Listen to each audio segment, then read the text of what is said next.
Welcome to Fantasy Sports Today here on SportsGrid. I'm Craig Mish along with George Kurtz. This is the final week of fantasy football's regular season. We're going to see if we can push you over the top into the playoffs. For those of you still alive, hopefully maybe some of you have qualified. Also some bye weeks to get to too. Some big players not playing.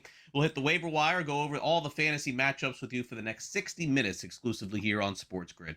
George, great to be back with you. Hope you had a great Thanksgiving as we now press forward to the fantasy football playoffs. I know there are a lot of people out there that really need a win for them. The fantasy football playoffs start this week. And of course, we had a game Thursday night to review as well. So great to be back with you. Hope you had a good little holiday. And then the big holidays are coming too. Yeah, they are. iPhone was out there putting up holiday lights all week. Listen, Thanksgiving was great. Everybody knows that. Last night, as you can see over my shoulder here, not so much. All right. At the very least, could I have at least gotten that last Dak Prescott garbage time touchdown? I got Dak in a couple of leagues. Yeah, it would have been nice. Also have Lamb in a couple of weeks, and that didn't go very well. Actually, he had a good game, 6 for 112 or something like that, 120. So we had 18 fantasy points, but could have been so much more, Craig. Yeah, definitely so. Let's get to our top stories here. And of course, we'll update you on all of the injuries. There's a lot of late injury news that came down on Friday, so we'll give it to you. First of all, we'll start with the Minnesota Vikings. They're going to start this week. J.J. McCarthy is back. What does that really mean? I'm not even sure, but here is the bottom line. Justin Jefferson is having a miserable season, seemingly frustrated, of course, with the way things have gone. He said all the right things about J.J. McCarthy going into the weekend, but 2 touchdowns on the season. I'm going to pose the big question to George. Will you sit Justin Jefferson this week? I know a lot of people are actually doing that, so I want to get George's opinion on that. Jane Daniels announced he is back for the Washington Commanders. That will be actually in the same game against the Minnesota Vikings, so that should be a fun game as well. And of course, in case you missed it last night, Jahmyr Gibbs went off on Thursday Night Football as Detroit, as George alluded to, ended up beating Dallas very handedly. CeeDee Lamb had a concussion. Only saving grace, if there is any for this, is the fact that there are 10 days until CeeDee Lamb will have to play again. Also, some quick notes here at the top of the show. Mike Evans will not play this week for the Tampa Bay Buccaneers. That was announced earlier on Friday. Marvin Harrison Jr. will not play for the Arizona Cardinals this week, which means Michael Wilson, George, may become like the top 5 receiver again in fantasy football this week, potentially. And Kyler Murray going to miss the remainder of the season. Also, the Bears announced Rome Odunze going to be out. So, I mean, George, unlike some previous weeks, I think that we have done the show, we're getting a lot of guys out on a Friday here this week. And it does seem to me, by the way, a couple of them are players that are not on teams that are winning anytime soon. It kind of feels like some teams are, I hate to say throwing in the towel, but realizing it may be better to pick in the top 5 than to play their top guys. Yeah, I think that's the way it works most seasons now. If the guy's not going to play, we're getting later and later here. We are week 14, so 14, 15, 16. There's still 5 weeks left, but no reason to risk that. I think there's also, Craig, this new phenomenon the last couple of years where they don't, if there's a player that they're not sure is going to be on your roster for next year or the year after, they don't want the injury to happen, right? And then you got to pay the contract. Right. So they got plays into it too. I have my doubts if Kyler Murray's ever going to play for the Cardinals again. All right, I think he may be done. I would agree. I'm not saying Brissett's the future. I'm not. But I'm saying it's not Murray. Maybe Murray's starting for the Jets next year or something like that. Steelers, something like that. So I think that plays a partner as well. And by the way, as someone who has Brissett in a couple of leagues, Superflex leagues, I don't want Murray coming back. All right, Brissett is better fantasy, a lot better fantasy. He throws the football and he connects with his receivers here. I don't care if they win or lose these games. I just want to put the ball in the air and get 45 passes, 300 plus yards, and a couple of touchdowns here.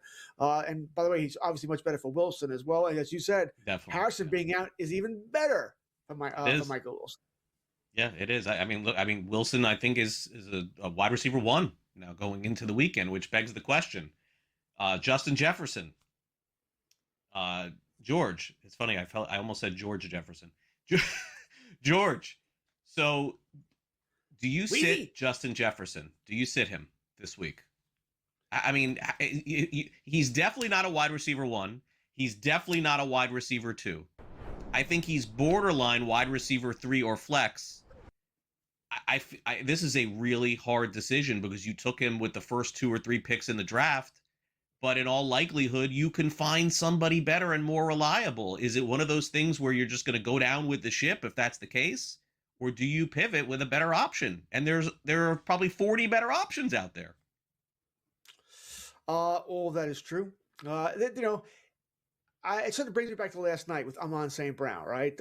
Different situations, but you know, people were asking me, when you start St. Brown, first it comes down to, well, who are you going to start him over, right? Who's the other choice there? That's the first question here. And my answer to most of these questions were, you know, you generally just start your studs, right? St. Brown, not quite as high a pick as JJ, but close. All right, you generally do that. You start your studs here. Jefferson is in a sort of different category. I mean, I think so. I think it's a different uh, category. I don't have him anywhere. I can't do it. Because I wasn't drafting him, not with McCarthy coming in. I'm very risk averse in my early picks here, and there was a big risk because of the quarterback situation here. It just was here. Plus, Addison was suspended at the time, and I thought maybe that's going to triple, quadruple cover him, and he'll never get the ball. I lean no. I would need to know who you start, who your other choices. I mean, some fourth round guy we never heard of. You know, and then I'm probably starting with AJ, but the matchup is good. It is Washington, who has no secondary. All right, you can throw on them a lot, but I lean no. All right, because what makes us think it's going to change tomorrow? I mean, he's been bad all year long. He can't connect on his pass. He's got a gun. I'll give him that, but he can't connect on his passes here. So I definitely lean no, but I would need to know who you're starting him for. But you already said at best case scenario, he's a low end wide receiver 3. Best end. Best case scenario, I think. All right, let's go to Thursday Night Football here. 74 points on a Thursday. So that's obviously a lot. It goes without saying. Big games for pretty much most players involved. George did mention Amon-Ra St. Brown. We'll get to him. Dak Prescott threw 376 passing yards and a long touchdown pass. 2 interceptions, not really his fault, I would say, but Dak gave you the 20-plus points. Maybe a little bit more depending on if you lose points for interceptions. Naturally, Dak has been great for fantasy, and if you're in the playoffs, Dak is starting in a 12-team league, in a 10-team league, in a 14-team league. He's a top 5 starter right now in fantasy. Meanwhile, on the Detroit side, Jared Goff, I would say, George, just unlucky, right? Like you would just say an unlucky game. Gibbs got it in 3 times. You know, that's not going to happen every game. Goff probably didn't help you a ton this week, but I feel very comfortable starting him next week. He did throw that touchdown to Isaac Tesla. But the big story in fantasy for the week was if you had Jahmyr Gibbs, you feel like you won. And if you're going against Jahmyr Gibbs, George, you're in real trouble going into the weekend. You're going to have to adjust your lineups. Gibbs, to me, George, probably the most consistent first-round pick in fantasy football. I mean, look, Christian McCaffrey's been great, and he's been the best player overall. But you know every week what you're getting from Gibbs, George. He's going to be a top 5 pick in fantasy next season. Easy.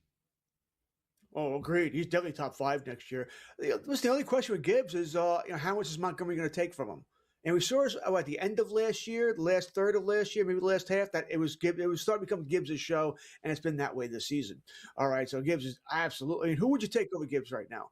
All right, Taylor be in the conversation, McCaffrey will be in the conversation, no doubt, and that's probably it, right? I mean, a chain has been great as well, by the way. So he'll be in this conversation as well, but better offense there with Detroit. But yeah, he was great. And we know he can run like there's no tomorrow here. And good for Dan Campbell. He's not afraid to give him the ball. He's not the offensive coordinator, but he runs the offense now. Or they want to put on a show with the throwing game. He's not afraid to give Gibbs the ball. He'll let him run. And Gibbs, he's explosive. And he catches the ball in the backfield. Such a bonus there. Love Gibbs. Wish I had him in more leagues. Hell, I wish him in any league. Jamison Williams, 7 catches, 96 yards. He was the beneficiary of getting more action and playing time 2 weeks ago and doubled down on that this week with almost 17 fantasy points. Coming up next, it's time to play a little start or sit. You're watching Fantasy Sports Today, and we'll be right back.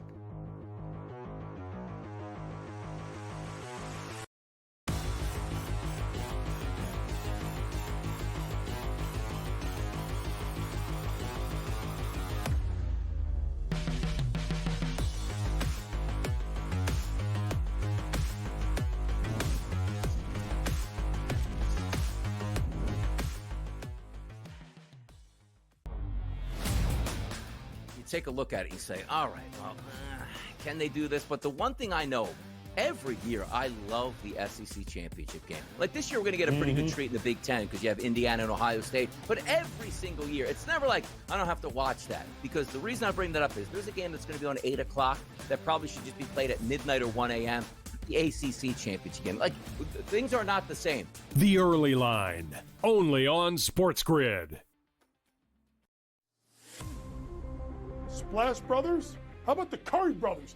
Curry Brothers have been reunited, folks, as Seth Curry has signed for the rest of the year, according to Shams Charania. This is a good sign for a Warriors team for what they need off the bench. Coming off a career year where he shot 45.6% from three, he is a career 43.3% shooter from three-point range. Pro basketball today, only on SportsGrid.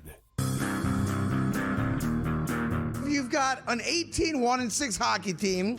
You've got a 10-2 football team. So the best record in hockey, the best record in football, and top 5 in the NBA with Jokic and the gang, and the Nuggets at 14-6. And I'm saying to myself, what other town comes close to that? The Craig Carton Show, only on SportsGrid. Chris Beard said, I can just play different players. And kudos to Chris Beard. NIL does not matter. Recruiting rankings don't matter. Who your AAU coaches doesn't matter. At the end of the day as a coach, your loyalty is to your school. Your loyalty is to all the kids in the program. College basketball today, only on SportsGrid.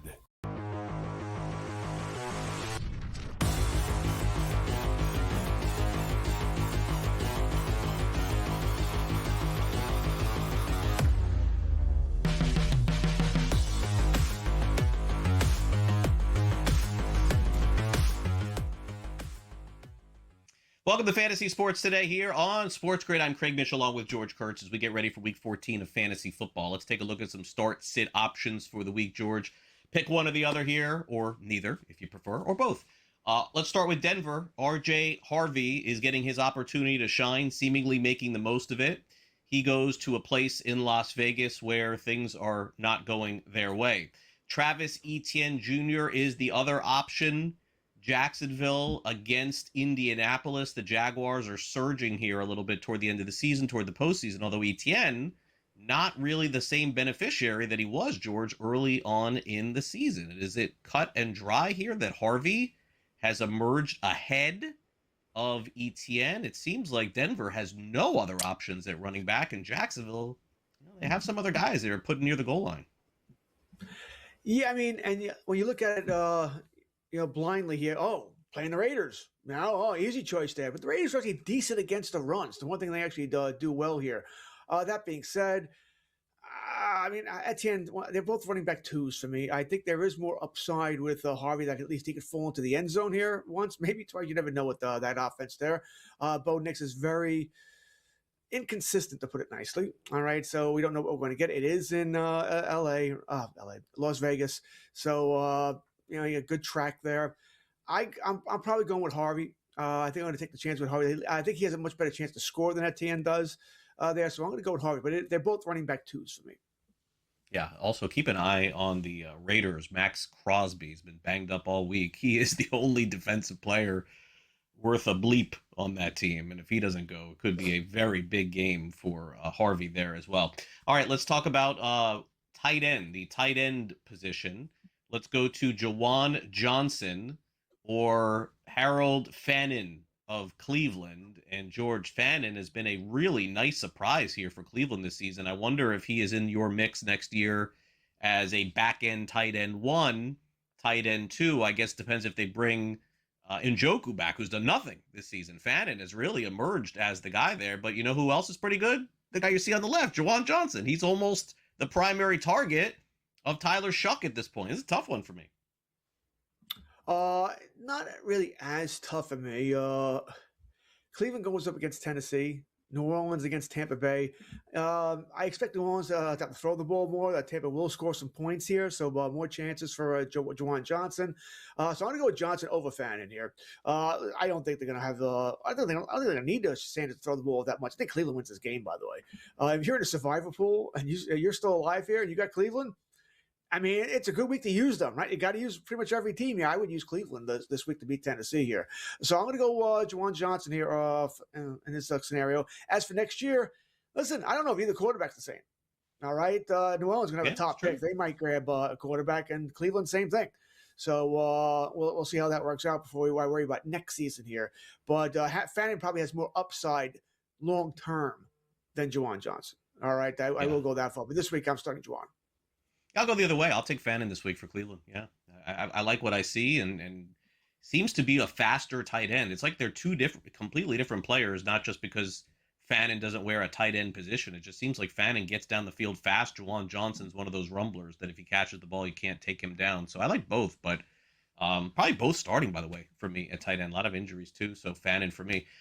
This actually now becomes more clear cut for me because I got to tell you, I'm going to put George on the spot here. So Zay Flowers or Michael Wilson, that's our next debate. Now, keep in mind, Sam, our producer's putting this together probably, last night, this morning, and we got the news that Marvin Harrison Jr. is out. This is a really good debate. I'm sorry, we don't know about Harrison. It's a good debate. Now that we know, right, I don't think there's any debate at all.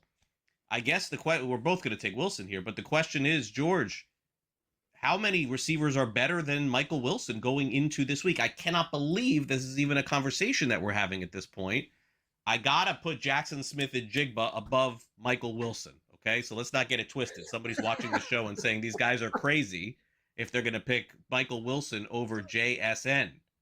I think I would probably take are the Rams playing this week? They are, right? So Puka Nacua, I definitely would take Puka Nacua and probably even Devontae Adams over Michael Wilson. How much further, George, would you like to go? Because I don't know that I can go 5 more receivers. This guy was the #1 fantasy wide receiver for 2 weeks. Not one, but for 2 straight weeks in the NFL. They brought Harrison back. He went back to a pumpkin again. What about this week? All right, so not naming the guys you named, Jamar Chase, I'm taking above. Fine, agreed. Right? So that's 4. No. No. Oh, I don't know. Our producer Sam says T. Higgins? No chance. Give me Wilson. Higgins will play. I said, I get it. It's Buffalo. They should score some points here. I do understand that coming back from a concussion, now I'm generally a little bit cautious there. I'm starting T. Higgins, all right? Starting T. Higgins, but probably not above Mike Wilson. Rashee Rice? With JJ. Rashee Rice, Houston? Pretty solid. I think I might go Wilson. Right. I might go Wilson too. There. I might go Wilson too. That's not a definite for me. Anybody on Tampa, yes. Pittman, yes, I would start Wilson over Pittman.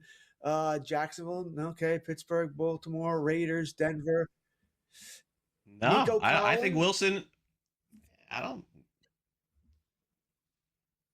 No. Oh, why are you naming guys? I would start Wilson over every guy that Sam just named here on the show. No chance. He's naming Olave, Waddle, Nico. These guys are all in the same tier, and you can jumble them up any way you want. But I'm probably going Wilson more than those guys. He's top 5 going into the week, right?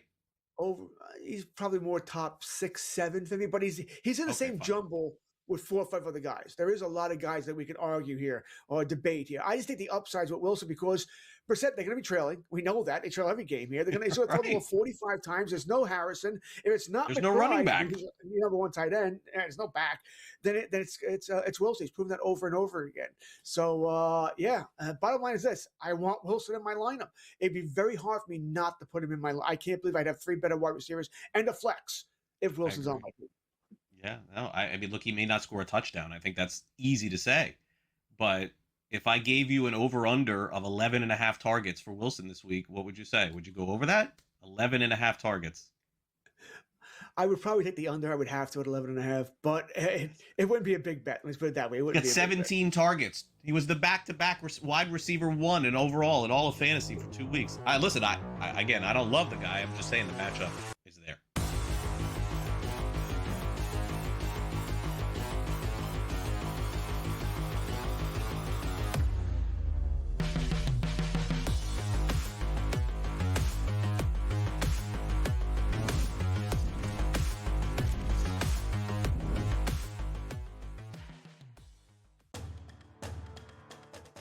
They have a bigger talent pool potentially, and they're going to give them anything it takes to potentially get this team back to a national championship. And if you want to set a legacy, you could maybe have one good year at Ole Miss and maybe potentially, 5 or 6 9-3 campaigns, but you're not going to make the playoff each and every season, or at least that's the mindset.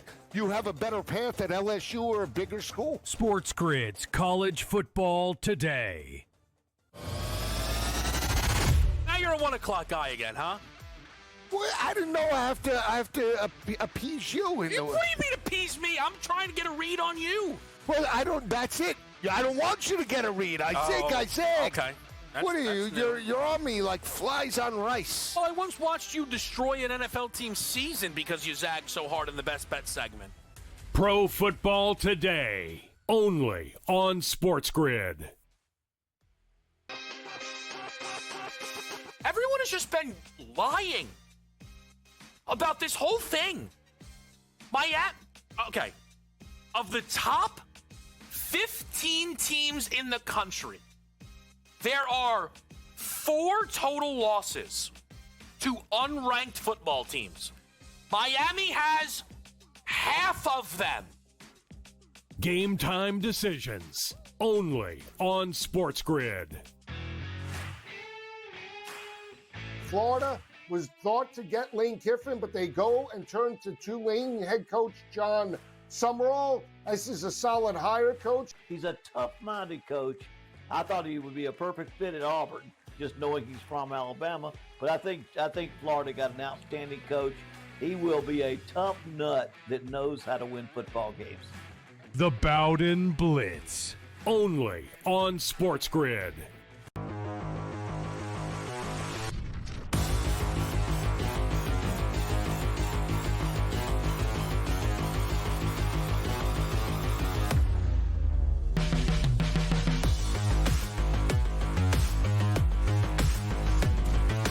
Let's hit the waiver wire in fantasy football, shall we? Not a lot of huge names out there. And in fact, going into this week, you probably don't need any of these players if you're heading toward the playoffs. Maybe some of you are picking up players just to try to finish strong, or maybe you're in a league where if you get the most points one week, you get some money. But other than that, let's go through it, George. We'll start off with the running back situation in Washington, which actually I think is going to be a little bit better than it's been the last 2 weeks because Marcus Mariota is turning the ball back over to his buddy Jaden Daniels. So I would assume that their running game gets better. Chris Rodriguez Jr. is out there. This was a story of the season, the early part of the season that we talked about here. Ja'Cory Krosky-Barrett was the pick of the year in fantasy for people on Twitter, and they were bragging about him for about 5 weeks. Those people are nowhere to be found at this point. The guy is not even playing basically anymore. I feel like Washington may play Rodriguez a little bit more and play toward the future because I don't think that Bill... And I hope he has a great career in the NFL, but I just don't think that what he did was sustainable at all. It proved out to be that way. Yeah, I don't think they're running back of the future, or the number one running back of the future is on the roster. They're either going to draft or sign someone in free agency. I think all of these guys are number 2s as far as NFL is concerned. There's just not much there. The running game should help get some help this week with the return of Daniels, right? He is a little bit more of a threat here. I don't know how much they're going to have Daniels doing design runs. They should want to protect that elbow. This is a lost season. Nothing going on for the Commanders there.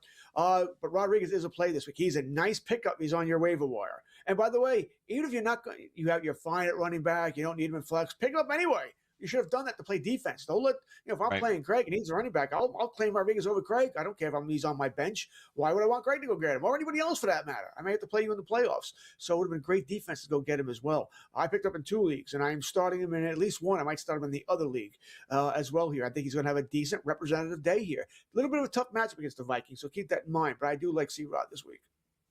Jaden Higgins has become a nice play for the Houston Texans as their offense has come alive here a little bit the last few weeks. He's now up to 40% owned. He's got 32 catches, George. He's got double the amount of touchdowns this season than Justin Jefferson with 4. How about that? 359 receiving yards, borderline playable, especially in a bye week with several players out. Once again, we talked earlier. They're playing Kansas City. We saw Kansas City. They saw Kansas City get lit up by the Cowboys. on pass defense, right? Now, I understand, listen, Stroud is not Dak Prescott, doesn't have Land, doesn't have Pickens, not quite as good a matchup there, but they can be thrown on here. So I think this is more matchup dependent. Once again, who else do you have on your roster that you're going to start him over? So I don't think he's a definite start. I don't. And I'd be lying if I said I trust Stroud. But I probably like Stroud a little bit more than I did 2 weeks ago. So he's certainly in the conversation for me, more on that low end wide receiver 3 flex range. So he's someone I'm thinking about starting. I don't really have him anywhere, but I would think about starting him. But I think your upside is limited. So that might be where I go with that there. What do you want? You just want double-digit points? Okay, you're good there. You should get it. But if you're looking for 18, 20, 22 points, then you may have to look in another direction. The Jets are really thin at wide receiver, and so the hot pickup a couple of weeks ago was John Mechie after his big game. Now he's quiet, and Adonai Mitchell seems to be getting hot. He's got 20 receptions, virtually all with the Jets, 300 yards, a touchdown on 41 targets, but it does feel a little bit like an uncertain situation, George. It wouldn't surprise me to see Mitchell have a good game this week against the Dolphins. It wouldn't surprise me to see Mechie have a good game, but I don't think you're going to get both. It feels like a coin flip. Yeah, it's the Jets, all right? You're not going to get both. At least I don't think you are. You might get one. Miami, not the greatest defense here. It is in New York, and as you and I have been talking, the weather's not going to be beautiful here. All right, not going to be awful either. I don't think we're getting any precipitation on Sunday, but it could be a little windy there in the Meadowlands and stuff like that. I would prefer Mitchell, I think. Listen, to be honest with you, Craig, I don't want to have to start either one, because if I do, it means I probably, I might be in a little bit of trouble, especially if I'm in a 10-team league. 12-team league, okay, is what it is there. But I just don't trust Taylor. Not sure I trust Mitchell either, by the way. Was he one of those guys earlier this year, by the way, who was running in a touchdown and decided to drop the ball before the end zone? That's him. Yeah. That's him. I think he's one of 2 players to do that this season, DeMarcado being the other one. So I don't want to have to start him, but if you have to, I don't hate it either. Deshaun Vele of the Saints is getting a lot of playing time. They're basically dismantling at this point, so they've given him some looks. 17 catches, 184 yards, 2 touchdowns. I got no interest here on Vele, but it's got a cool name. Do you get points for that? Do we get points for cool name? You remember when I said I don't hate Mitchell? Well, I would hate Bailey if I had to go that direction. Okay, I really would. Olave did practice. I think he's going to be okay for the game. That'd be the only. If Olave was out, I might think about it, but he's not. By the way, hottest player of the week picked up over all these guys, Isaac Tesla, who did score a touchdown, even with St. Brown.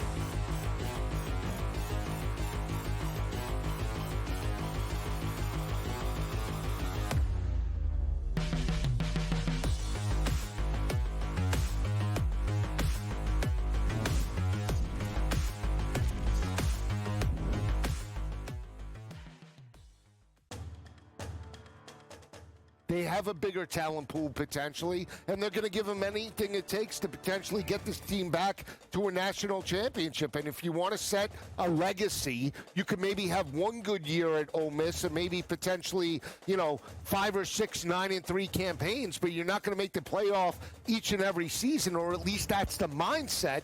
You have a better path at LSU or a bigger school. SportsGrid's College Football Today. You're a 1 o'clock guy again, huh? Well, I didn't know I have to appease you. What do you mean appease me? I'm trying to get a read on you. Well, that's it. I don't want you to get a read. I said. Okay. What are you? You're on me like flies on rice. Well, I once watched you destroy an NFL team's season because you zagged so hard in the Best Bet segment. Pro Football Today, only on SportsGrid. Everyone has just been lying about this whole thing. Okay. Of the top 15 teams in the country, there are 4 total losses to unranked football teams. Miami has half of them. Game time decisions, only on SportsGrid.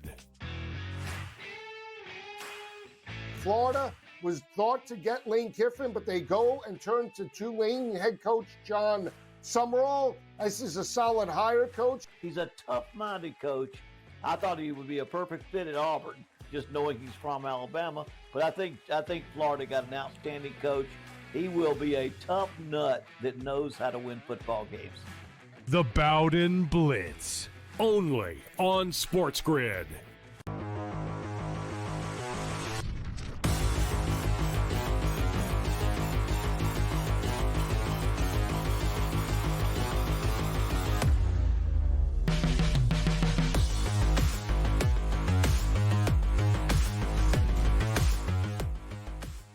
Welcome back to Fantasy Sports today here on SportsGrid. Let's preview some of the upcoming matchups in the NFL this week, tell you who to start and sit from some of these. Really easy one, all hands on deck game, George. Bengals and Bills. Man, the Bengals were the biggest surprise of Thanksgiving night. They got Joe Burrow back and certainly made the most of that. Jamar Chase, fire him up. T. Higgins will be back. Think you got to play him too. Chase Brown, probably don't have a better option there. And for Buffalo, you know the deal. It's playing Josh Allen. It's playing Shakir. And, of course, it is playing James Cook. You want to go tight end here? Anybody that I'm missing? That is the question, right? Of Buffalo's Kincaid. Are you going to start him if he's questionable, but are you going to start him if he does play? It's going to be matchup dependent here. See what else you got on your roster or what else you can pick up here. Kincaid's been out a couple of weeks. Don't know how much he'll be used on Sunday, so I would be careful here. But he has been a touchdown guy for Josh when he plays there. So something I would look at here. I don't think Shakir's an automatic play, by the way, but it is the Bengals. If you're not going to start him versus the Bengals, who are you going to start him versus?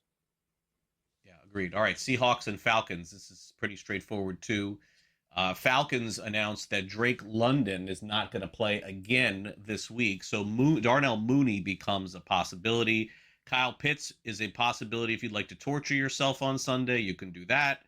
And then, obviously, you play Bijan Robinson. On the side of Seattle, you probably can play both running backs, especially with the bye this week. Charbonnet, Kenneth Walker, Jackson Smith in Jigba, and then Sam Darnold would be, what would you say, George? Superflex, QB 14, 15 maybe? Would you go any further than that?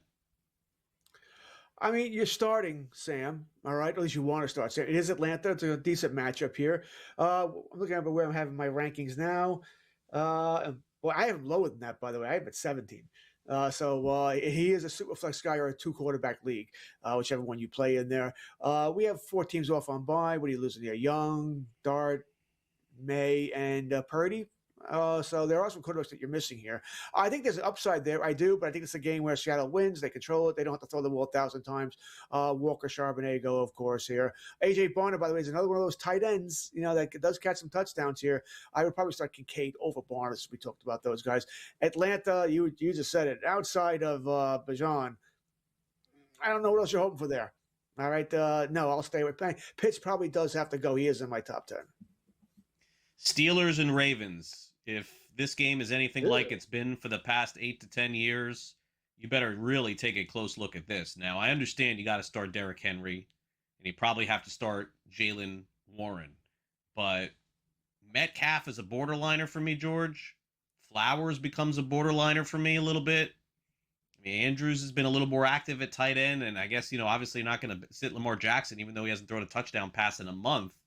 But I mean, with the exception of last year's game, if you look at the last 10 times the team played, 19-17, 16-14, 13-10, 20-13, 20-17, there's just never any offense in this game. Very true, right? It's the black and blue game here. They beat each other up. I don't know if I would have the stones to sit Lamar. All right, he was top 3 quarterback taken, maybe the number 1 quarterback taken. But you already said it. He has no touchdown pass in a month. I know he should have had 2 last week, right? Likely fumbled the ball as he's going into the end zone and went out, blah, blah, blah. Zay Flowers should have had a touchdown. Poor officiating there. So, yeah, it's not all on him, but he's not running as much. This should be a defensive game here.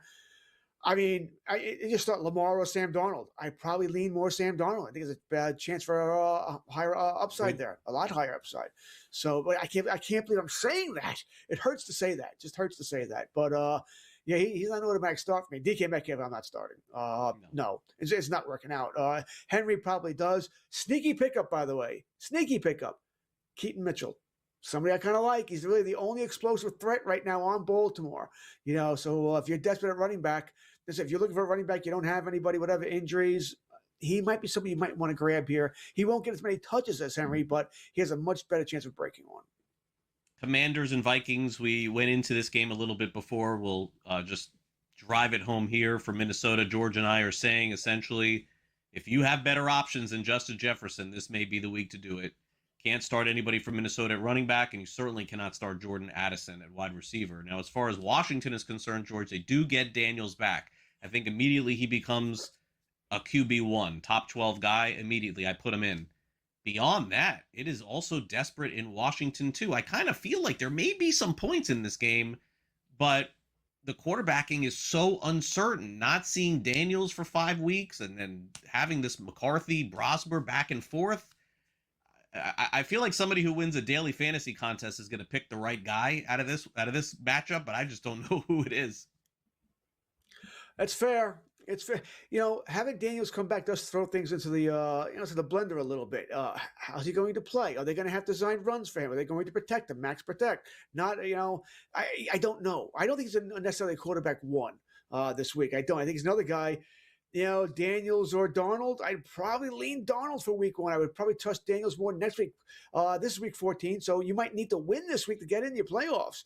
It's one way I would look at the matchup. Am I favored to win by $1 million? Fine, go Daniels. But if it's supposed to be closer, I'm trailing. This is a rough decision for me here. I don't know what I would do here. I think I said I might go with somebody more like Darnold here. And Daniels will be out there by when you're free agent. Why he wasn't a couple of leagues. I picked him up, but I picked him up more for next week than I did for this week. I would trust him a whole lot more there. They're playing in Minnesota. Minnesota does have a good defense, so I'd be careful here with Daniels. I'm not expecting big things, Greg. Colts take on the Jaguars, and for the Colts, it's pretty much what it's been. If you feel comfortable with Daniel Jones, although things haven't been great. Teams are definitely figuring out a way to stop Jonathan Taylor. He's been quiet, but you would assume eventually he'll pop back off. And then, of course, you have Michael Pittman. And then the must-start at tight end of all must-starts is the easiest one. You don't have a better tight end than Tyler Warren going. No matter what he does, you got to put him in. George, is Jacoby Myers the number 1 wide receiver in Jacksonville? I'm stunned how good he has been with them. Brian Thomas, a little bit of an afterthought. I mean, Parker Washington's actually been okay, too. What do you make of it? I said it on last week's show, or one of the shows I'm on, that, Brian Thomas is probably the better receiver, but he had the big year last year, not with Trevor Lawrence, right? He was already hurt on IR. Those two didn't perform all that well last year. So I don't think we should be all that surprised that Thomas and Lawrence haven't hit it off this year. I am surprised that Jacoby Myers has come in and played so well. It's hard to do that. New system, got to learn the route trick, got to get comfortable with the quarterback here. Where's the hot read? That sort of thing. But he's been really good here. The Colts have a good defense, not great. No Sauce, right? We know he's gone with the calf injury there, at least a couple of weeks. I'm probably not dying to start Myers here. I don't see a whole lot of upside, but I don't mind a wide receiver 3 for me. Thomas, I still have ranked as a wide receiver 2 because it's Brian Thomas, but I don't feel great about it. I don't. Parker Washington's certainly more of a flex, but keep an eye on his status there. As for the Colts, you're starting Taylor, you're starting Warren, you're starting Daniel Jones. A lot of his value was, once again, with his legs, his running. He's not doing that anymore with the fractured fibula, which is amazing. He's even still playing. He looked okay throwing the ball last week, Craig, but his mobility is shot. Bears and Packers. The Bears announced Roma Dunze will not play this week, so DJ Moore becomes more of an optimal play. George Ben Johnson is using both of these running backs a lot. You can start Monangai, you can start Swift. This is like Detroit all over again. And Caleb Williams, borderline starter 2 for Green Bay. Jordan Love, we don't know who he's throwing to, but he's going to throw 3 or 4 touchdowns. He does it every single week. Josh Jacobs is as consistent a running back as it gets. But, starting Dobbs or any of these wide receivers on Green Bay is impossible to know. I mean, we do this every week. I feel like we have the same conversation about Green Bay every week. You would think at the end of the season, Jordan Love's going to throw 40 touchdowns. We would know who the wide receiver 1 is on Green Bay, and we still don't. No, they don't have a number 1, right? They were hoping that Golden was going to be that guy. He'll be back soon as well. And so will Reed, by the way. It's really going to mess things up during your fantasy playoffs. Good luck trying to figure out which one of these guys to start. You said Jacobs was he's the one guy you want there. As for Chicago, they want to be that bully team. They want to be that bully team, beat you up with their offensive line, beat you up with the running game here, kill the clock, keep your offense off the field here. So you're starting Monangai, you're starting Swift, and that's probably all I want from them as well. DJ Moore would be sort of an afterthought here. Caleb Williams is too inconsistent to start for me. We'll be right back with buy or sell. Don't go away.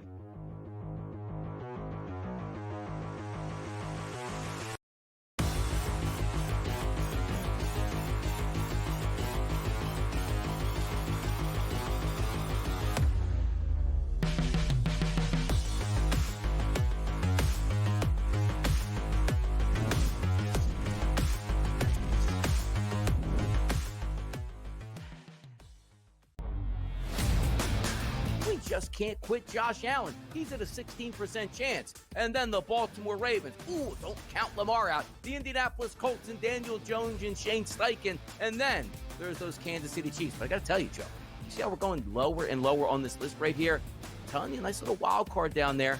You plunk $100 back and get paid $1,429 back on Houston Texans. The Early Line, only on SportsGrid.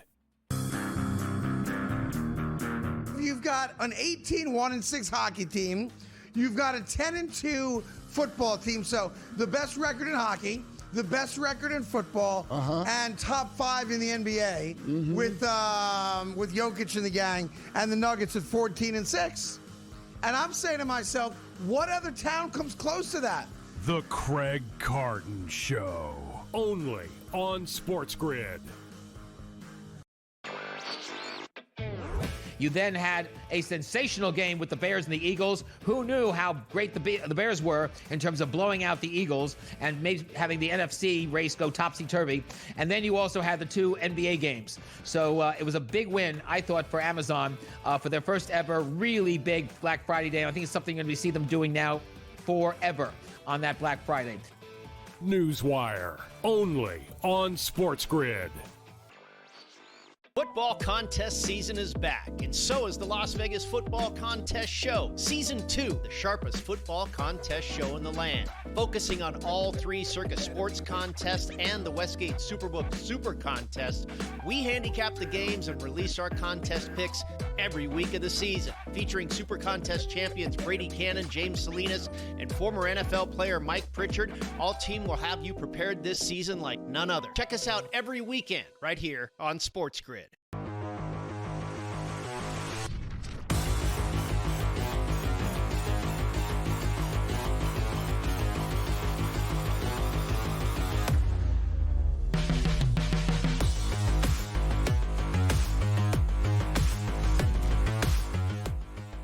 Welcome back to Fantasy Sports Today here on SportsGrid. We're going to ask some questions here on the show here and figure out exactly what is true and what is false in the world of fantasy football. It's time now for us to play Buy or Sell.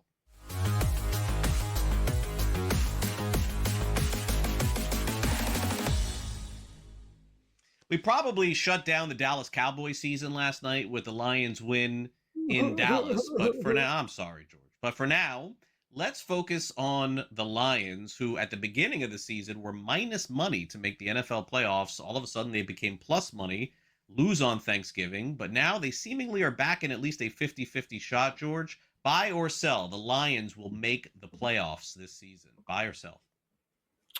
I believe that's what the computer tells us, right? They are almost exactly 50-50 to make the playoffs now after that win. Now, it's sort of the game I'm going to play here when we talk about the Cowboys making the playoffs. If you're going to put Detroit in, Craig, who are you taking out? All right. I mean, they're not, even with the win last night, they're not in the playoff spot right now. They're still the 8th seed here. You take out San Fran. I mean, their schedule's cake. They should get in. Green Bay beat you twice. I mean, so you would probably need, for them to make the playoffs, Seattle's the other team, by the way, I think Seattle gets in. You would need Green Bay or Chicago, really. What they're ready for is one to beat the other. They do play each other twice, to beat them twice, right? They can't have a split here. They need either Chicago to beat Green Bay twice or Green Bay to beat Chicago twice, sort of eliminate the other team. So I am probably selling this. I do think there's a chance here. You look at the Lions schedule, outside of next week where they're at the Rams, probably going to put that as a loss there. Every other game is winnable. Pittsburgh, Minnesota, Chicago, the last 2 are on the road. So, I don't know if that last game against Chicago is going to mean anything. Maybe it's a playoff game. We might get a playoff game right there to see who the winner gets in here. I'm going to sell, but I can understand you buying this because, like I said, if Green Bay can beat Chicago twice and they win that last game, they get it. Yeah, I think that I'm on board here with you. In the AFC, Detroit would be in. But in the NFC, you have to make a prediction to knock a team out. Now, like as an example, in the NFC East, could you see a scenario, George, where Philadelphia just completely falls apart like they did 2 years ago? Sure, but then they still would win the division. Like you really can't find a path for the Lions unless, for me, I guess the team that I would question the most to make it and knock them out would be the Bears. Like that would be it. It would be just the Bears playing the softer schedule. I know they beat Philadelphia last week, but I just can't do it right now. So Unfortunately, this could be a 11-win season, 10-win season for Detroit without them getting in. I will sell. They will not make it. I'm with you here. All right, let's get to the Chicago Bears. Speaking of which, they got two great running backs, a lot of them scoring touchdowns, both DeAndre Swift and Kyle Monangai. Although Swift has been the primary guy, Monangai has been the secondary guy. Kyle Monangai will be getting the majority of the Bears' carries by the end of the season. Right now, it is more or less Swift at the beginning, Monangai at the end. Feels a heck of a lot like Gibbs and Montgomery in Detroit, doesn't it? It does, yeah, and they are sort of built the same way as well. Now, Swift has been great, by the way. Yeah, he's putting up numbers here, so he looks really good too. Certainly like the way he's playing. I'm starting him in a league this week. Monangai, I don't have him anywhere, but if I did, I would have no problem starting him either. I would, like I said, like both guys here. And I said it earlier, I think Chicago does want to be that bully team. They want to give both guys 12-plus touches in the game. Do I think Monangai is going to be the guy? You know, it's funny, coming into the season, I had my worries about Swift, Craig, because, Ben Johnson, didn't really like Swift with Detroit. We didn't think he did, right? That's why they drafted Gibbs, got rid of Swift. And then when he goes to Chicago, we think, oh, God, Swift's going to be an afterthought here. It's probably why he slipped in some drafts here. Is Monangai going to be the guy? I'll sell this. I'll say it's going to be Swift here, but I have no real great nothing great to tell you here. I just think I'm just playing the odds there. Swift has been around longer. He's having a good season, and Monangai could always get hurt. I can say the same thing about Swift, but hey, Monangai's still got to be that guy. I'll sell this, but it's really close. Yeah, I'll probably buy it just because I think Monangai is more talented. Swift, as you said, has been around the league. He's been in Chicago. He's been in Detroit. He's been in Philadelphia. He's actually been with Ben Johnson previously in Detroit. And then the organization went out and got Monangai. So what does that tell you, really, what they feel about Swift? I am going to buy this. I think that he will be the guy this year at the end of the season and beyond. 86 receptions apiece for both Jamar Chase and Puka Nacua going into this week in the National Football League. Buy or sell, George. Jamar Chase will finish the season with more receptions than Puka Nacua. Is this a buy or is it a sell? Boy, this is an interesting one, right? Bengals going to have to throw the ball. They're going to be trailing more often than LA is. I mean, I would probably go with Chase here. All right. I understand there's a couple of games with Flacco where he had, 38 targets there, which certainly helped him. You won't get that many with Burrow, but like I said, they're still going to have to throw the ball a bunch. You look at the schedules real quick. The Rams are in the playoff hunt, so they're going to spread the ball around a little bit more. You got Devontae Adams. You got a decent running game there as well. Boy, the Rams also play, what is it here? Arizona, Detroit. I mean, God, you gotta like the schedule for, did I look at the wrong team now? Rams play Arizona, Detroit, Seattle, Atlanta, Arizona twice. Boy, I'm still going to go Chase. He's the better guy here, so I'm going to keep up with him. Nakua's been he's been a little off lately. Adam's I have Nakua in a couple of leagues. All right, this could have been my little, that segment, that little bitch segment at the end of the show. Can we give him a touchdown for the love of God? I mean, one touchdown would it kill you to get Nakua? No. One touchdown. Can we stop throwing the ball to Adams at the 1 yard line? I don't have Adams anywhere. Frustrating, very frustrating. Keep throwing it to Adams. Another reason to go Chase. No. I'm going to buy this. I'm going to buy Chase only because there's a small chance, but there definitely is a chance the Rams don't have to play the last week of the season. There is that chance. It exists. That's fair. If the 49ers were to lose a few and the Rams were to win a few, the game would mean nothing, and McVay's going to sit those guys. So I'm going to go Jamar Chase. All right, finally, buy or sell. Let's go to Buffalo. James Cook will be one of the two most popular running backs in daily fantasy this week. You going to buy or sell? It's going to be hard to win with him because he is going to be one of the more popular ones. This is a buy. They use him in the pass game now, right? He's their only really reliable threat on offense. So, and in Cincinnati, we expect 30-plus points from Buffalo in this game. So, I think Cook will be that guy. But like I said, it's going to be hard to win with him. Everyone's going to have him in their lineup, right? So you got to be wary of that. But I'll go yes there, absolutely. He should have a big week. Yeah, I would agree, and pretty easy, by the way, too. He's been one of the best running backs in the NFL, and I certainly wonder what it would have been if Gibbs would have been on the Sunday slate as opposed to the Thursday slate. We'll take a quick timeout on Fantasy Sports Today. We'll come back and wrap things up with the Sports Grid 60 after this quick timeout here on Fantasy Sports Today. Don't go away.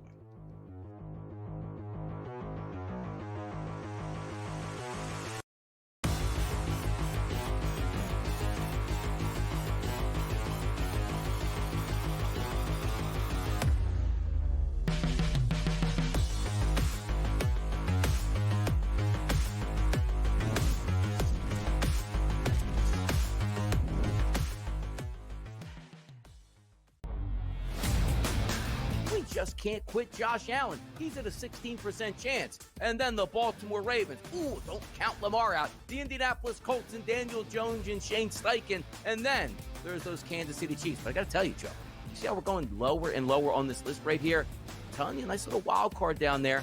You plunk $100 back and get paid $1,429 back on Houston Texans. The Early Line, only on SportsGrid.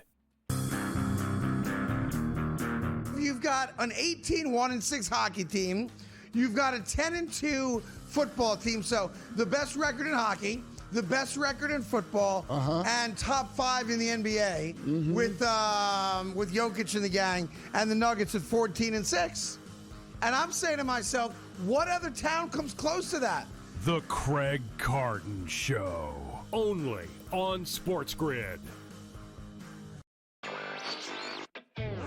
You then had a sensational game with the Bears and the Eagles. Who knew how great the Bears were in terms of blowing out the Eagles and maybe having the NFC race go topsy-turvy. And then you also had the 2 NBA games. So it was a big win, I thought, for Amazon for their first ever really big Black Friday day. I think it's something we see them doing now forever on that Black Friday. Newswire, only on SportsGrid. Football contest season is back, and so is the Las Vegas Football Contest Show. Season 2, the sharpest football contest show in the land. Focusing on all 3 Circa Sports contests and the Westgate Superbook Super Contest, we handicap the games and release our contest picks every week of the season. Featuring Super Contest champions Brady Cannon, James Salinas, and former NFL player Mike Pritchard, all team will have you prepared this season like none other. Check us out every weekend right here on SportsGrid.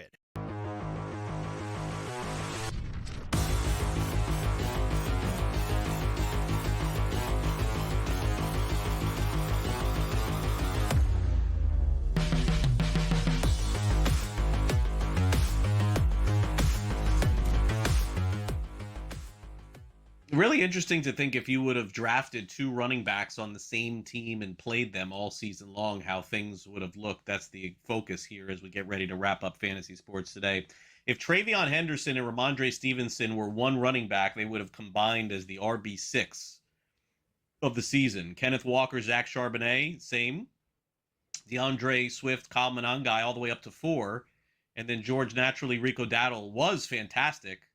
When he took over for Chuba Hubbard for a while, they would be RB3. Kind of interesting. This whole Rico Dowdle thing's kind of been funny, right? He was a nothing, then he was amazing, and now they're questioning why he's playing again. It's kind of funny, right? It is with Dowdle, the ex-Cowboy. I think what it shows you, once again, you and I are old enough to remember, Craig, where there was only one running back. All right, that's it. The backup, you didn't even know who the backup was on most teams, right? Because that's the way it was back in the, I'd say the 90s. When did that change? 2000 before that. When did that change, would you say? I would say 10 to 15 years ago is when they started to realize you can't have these guys getting into what amount to small car crashes 35 times a game. You don't, if you're a younger fan, you don't realize running backs carried the ball 30 plus times back in the 90s and before that. Emmitt Smith, 32 carries, 148 yards. Then a smattering of catches as well. That was not unusual. I'll give you my combos that I can remember. I'll give you my combos. I got Allstott and Dunn. Okay. Sure. Tiki Barber, Brandon Jacobs, right? Those guys were both starting in fantasy. Thunder and Lightning, right? That's 2. Was that a Thunder and Lightning for the Giants? Oh, that's right. Willie Parker, Jerome Bettis? Not sure I'm willing to go that far. Was it Allstott and Dunn that kind of changed it all? Was it those 2? I don't think it was necessarily players. I think it was that we want to take some of the wear and tear off these running backs. I think it's just what it was. They realized as the game changed, players got bigger, faster. These collisions got more and more violent. That running backs weren't going to last. So I think that's what changed it here. So it's amazing how it's just gone different here. So yes, you can actually live with because most of these backs we're talking about are all drafted anyway. It's not like you're drafting a handcuff with these guys. They're startable. All right, they are startable. Charbonnet coming into the season, we knew he was startable with Walker. Yep. Maybe you want Walker first and Charbonnet was second, but we knew they would both be drafted. You weren't going to get one in round 14. I'll take care of Charbonnet in round 14 to back up Walker. It wasn't going to work that way. Charbonnet was going to go in round 8, and I don't think that's changed. We're going to see that more and more as drafts go on the next few years. Fred Taylor, Maurice Jones-Drew toward the end of Taylor's career, says Sam. That's a good one, too. All right, let's take a look at the Kalshi market at running backs. George, do you think that Jahmyr Gibbs ends up being the #1 fantasy running back at the end of the season? It seems like Kalshi says that it's going to be McCaffrey based on their prediction odds, but could it be Gibbs by the end? I mean, it could. McCaffrey can always get hurt. There's always a possibility. But they're using. Remember, with Gibbs, there are other options there. Right? You got St. Brown, Williams is coming on here. You got Montgomery. There is nothing else in San Fran but McCaffrey. And Purdy throws him the ball. I mean, you watch those San Fran games. He's getting. It's not the running that's doing it. It's all the passing. He's catching so many passes. So I don't think it happens unless McCaffrey gets hurt. Not that I mind having Gibbs, by the way, but I think it will remain to be McCaffrey. He'll be the #1 guy. He's dwarfed Jonathan Taylor now. For a while, Taylor was ahead of him, but now he's just killed Taylor. Let's wrap up the show. It's time now for the Sports Grid 60.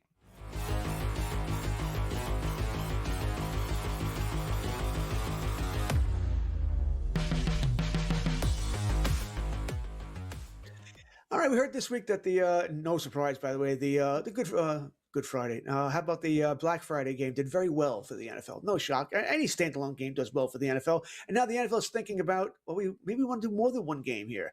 Find this curious, Craig. You and I talked behind the scenes about, they're not allowed to play on Fridays.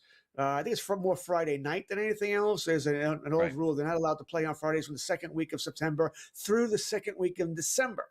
After that, they're free to go. It's the way of protecting college and high school football here. So for the NFL to do this, are we going to have games at 12 and 3 so they can get done by 6 or 6:30? I wouldn't mind. I don't mind. The more standalone games, the better for me. But I kind of find it interesting how they would work this out. College football's got to make a change. I don't have any issues with this big top story that's been going on. It's not a fantasy story, it's just a reality story with Lane Kiffin going to LSU. Haven't had a chance to talk about it here at SportsGrid yet. No issue at all with Lane Kiffin. Chasing a dream, chasing the money, this is what people do. But college football definitely needs to make sure their coaches are staying through the college football playoffs. Can you imagine if an NFL head coach was thinking of leaving and then right before the playoffs, he just left the team? It's like unthinkable. Or in any other sport, college sports is just as much a moneymaker as the rest of them. They got to get that sorted out. But I got no issue with Lane Kiffin. Just want to make that clear. All right, George, enjoy your weekend. We'll see you back here next week on Fantasy Sports Today.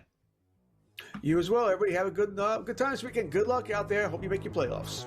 All right. For Sam, our producer, I'm Craig. See you next week.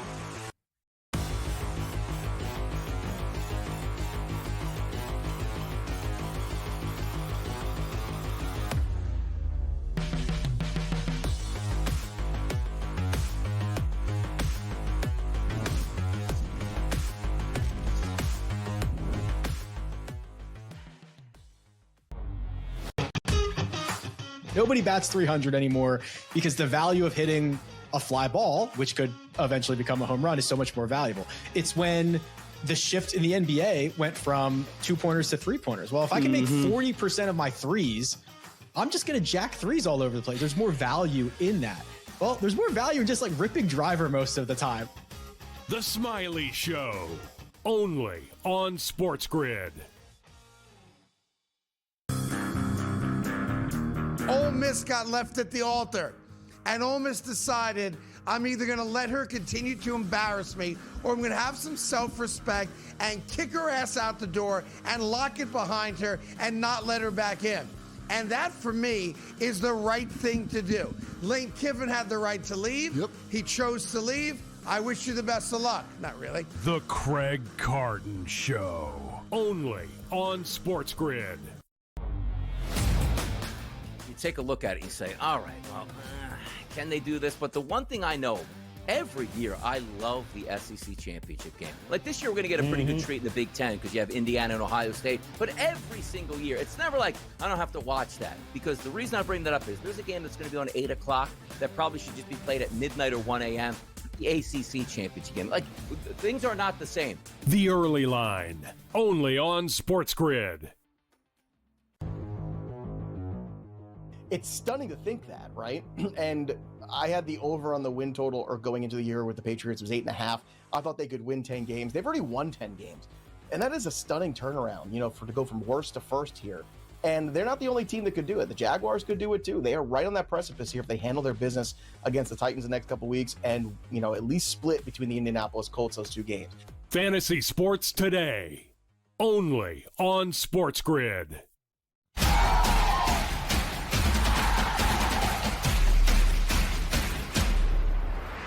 Welcome into the Bobby Carpenter Show, and